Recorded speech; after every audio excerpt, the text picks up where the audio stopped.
what is My Native Tree and why is it important? Why did you decide to start it?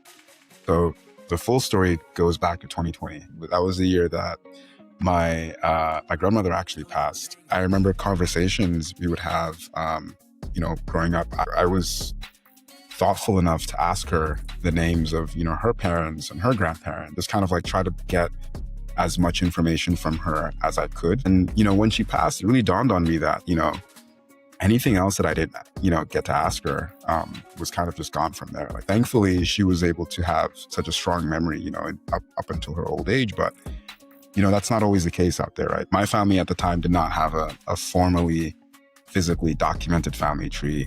So I started working on one. I drew one out by hand and I was like, okay, cool. How do I actually get it online somewhere? So I tried starting to hunt for platforms where we could create family trees. There were a couple that existed that I came across, but none really spoke to me.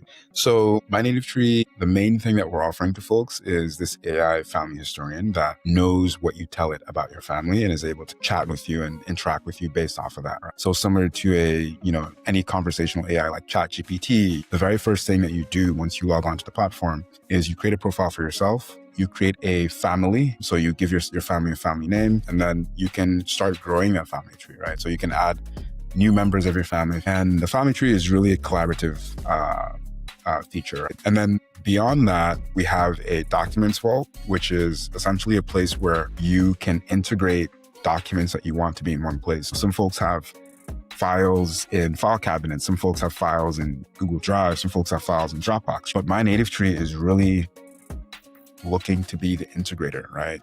And this is really great for anything like, family recipes or, estate documents or, just anything else that you want really accessible to your family. Lastly is the AI. Each family member on your family tree has a profile. They may have information on where they went to school, what their profession is, interesting facts about them, or, interests of theirs. The AI is able to read all of that and then give you responses based off of that data. Right?